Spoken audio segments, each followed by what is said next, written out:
बिस्मिल्लाहिर्रहमानिर्रहीम इय्याक नअबुदु व इय्याक नस्तईन। अस्सलाम वालेकुम स्टूडेंट्स, आज हम लोग इनकम टैक्स का, बिजनेस टैक्सेशंस का मोस्ट इम्पोर्टेंट टॉपिक करने जा रहे हैं और रूल्स इनकम फ्रॉम सैलरी जो हम पढ़ रहे थे उसको हम आगे बढ़ाएंगे। एंटरटेनमेंट अलाउंस की हम बात करने जा रहे हैं स्टूडेंट्स, जो कि इस सारे जो सीरियस चल रही है रूल्स की उसमें मोस्ट इम्पोर्टेंट माना जाता है। तो इंटरटेनमेंट में स्टूडेंट सबसे पहला जो रूल है वो इंटरटेनमेंट अलाउंस। इंटरटेनमेंट का मतलब क्या है? इंटरटेनमेंट, आप कहीं पे जॉब कर रहे हैं, वो आपको सैर तफरी के लिए, आपके लिए रिफ़्रेशमेंट के लिए जो बंदोबस्त करते हैं, जैसे आपको कोई कॉफ़ी पिला रहा है, कोई आपको खाने के लिए इनवाइट कर रहा है, इसी तरह जहाँ पे आप जॉब करते हैं वहाँ पे आपकी रिफ़्रेशमेंट के लिए डिफरेंट टैक्टिक्स इस्तेमाल किए जाते हैं। डिफरेंट आपको कहा जाता है कि आप रिफ़्रेश रहें, आप लोगों को मेंटली तौर पे बहुत बेनिफिट देने के लिए, और अगर आपको भूख है, भूख खाना आपको मिल जाता है। इसी तरह ये इंटरटेनमेंट आपको मिलता है। तो इंटरटेनमेंट पैसों की शक्ल में जो मिलेगा उसको बोलते हैं इंटरटेनमेंट अलाउंस। क्या बोलते हैं? Entertainment allowance. Entertainment allowance taxable होगा, मेन कॉलम में लिखेंगे। ठीक है, तो ये इसका रूल है। आगे चलते हैं student. Reimbursement of entertainment bill, इसका मतलब यही है। रीइंबर्समेंट के बारे में मैं आपको बता चुका हूँ कि रीइंबर्समेंट का मतलब है कि जो आप जहाँ जॉब करते हैं वो आपको कहते हैं कि आप कहीं से कुछ खाना वगैरह खा लें या कुछ रिफ़्रेशमेंट कर लें, तो जो बिल बनेगा वो हमें आके दें, हम इसको पे कर देंगे, रीइंबर्स कर देंगे। तो अगर रीइंबर्समेंट की बात आए तो फिर वो एग्जेम्प्ट होगा। आप उसको कहाँ पे लिखेंगे? एग्जेम्प्ट वाले कॉलम के अंदर। क्लियर है? इसके बाद स्टूडेंट्स आगे चलते हैं।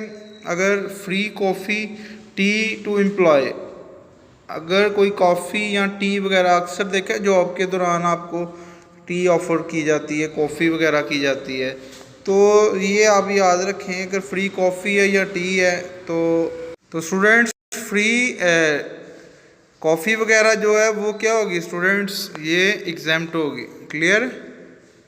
इसके बाद free and subsidise lunch facility. Free and subsidise, free या सस्ता खाना आपको मिलता है, लंच मिलता है। तो इस सिनारियो में क्या होगा? फिर आपको दो चीज़ें देखनी है। अगर आपको फ्री एंड सब्सिडाइज लंच की फैसिलिटी है जिस जगह पे आप जॉब कर रहे हैं, तो उसमें दो आपको रूल्स सामने रखने पड़ेंगे। पहला रूल ये है कि फॉर होटल एम्प्लॉय, अगर मान लो आप किसी होटल में, जैसे अल्लाह मालक होटल है, या किसी बहुत बड़े फ्रेंगोज होटल में आप, या किसी अदर होटल में है, तो उस होटल में आपको लंच मिल रहा है। तो अगर होटल सेम होटल है जो कुकिंग का काम कर रहा है, तो फिर तो अगर जो लंच फैसिलिटी आपको मिल रही है वो क्या होगी? एग्जेम्प्ट।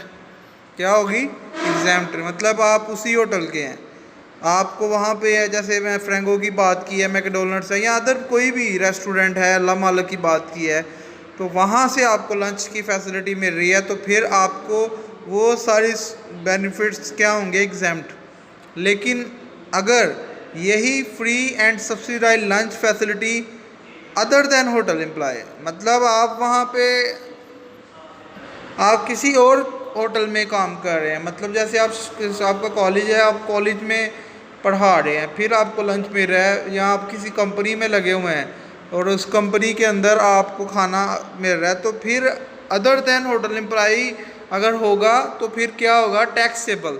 फिर आपको लंच की जो फैसिलिटी मिली हुई है फ्री, वो उसकी अमाउंट क्या होगी? टैक्सेबल। ये बात याद रखिएगा। और अदर देन का मतलब आपको क्लियर है? इसमें बेसिकली आप कुकिंग का होटल नहीं होगा, किसी और होटल में आप काम करते हैं या कंपनी में काम करते हैं, वहाँ से अगर आपको मिलती है तो टैक्सेबल होगा, और अगर आप सेम होटल से काम करते हैं तो फिर वो एग्जेम्प्ट होगा। इसके बाद students hotel bill paid by employer, hotel का बिल अगर एम्प्लॉयर पे कर देता है, ठीक है, hotel bill paid by employer, तो इसमें भी दो चीज़ों को देखना है। अगर होटल का बिल एम्प्लॉयर यानी मालक या कंपनी पे कर देती है आपका बिल, तो फिर इसमें भी दो चीज़ें देखनी है। अगर होटल का बिल बना है रिलेटिंग टू ऑफिशियल ड्यूटी, उस कंपनी के काम के ऊपर। स्टूडेंट्स, अगर रिलेटिंग टू ऑफिशियल ड्यूटी है तो फिर क्या होगा? एग्जाम्प्ट। ठीक है, एग्जाम्प्ट क्यों होगा? कि आप उनका काम कर रहे हैं, वो जहाँ भी आपकी ड्यूटी लगी हुई थी वहाँ पे आपने काम किया आपने, और उसका बिल बना है, ऑफिशियल वर्क का डॉक्यूमेंटेशन या कोई भी का बिल बना है तो फिर एग्जाम्प्ट होगा।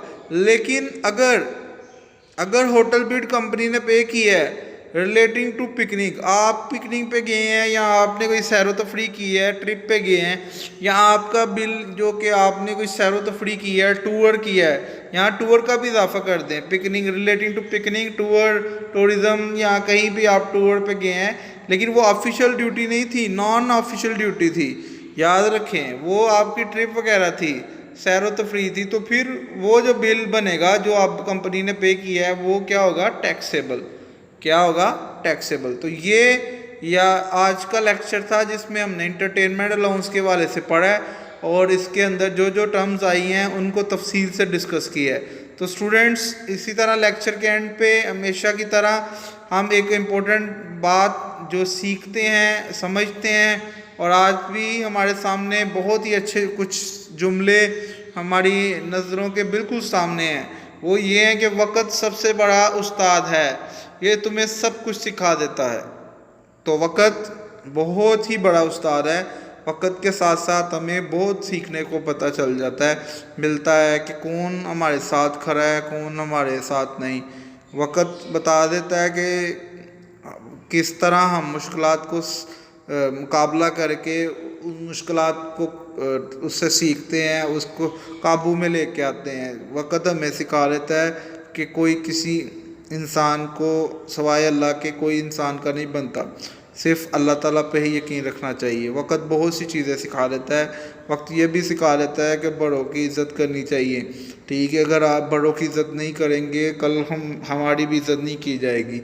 तो इसी तरह अल्लाह ताला से दुआ है कि अल्लाह ताला ये जो अल्फाज हैं इस पर हमें, मुझे, हम सब को और सुनने वाले जितने भी हजरात हैं हम सब को अमल करने की तौफीक अता फरमाए। आमीन। Thank you very much for your time. So channel को सब्सक्राइब भी कीजिएगा और आज के लेक्चर को प्रिपेयर कीजिएगा। अगर नेक्स्ट लेक्चर में हम लोग आपकी इनकम फ्रॉम सैलरी के रूल्स पढ़ेंगे next. Okay, thank you very much.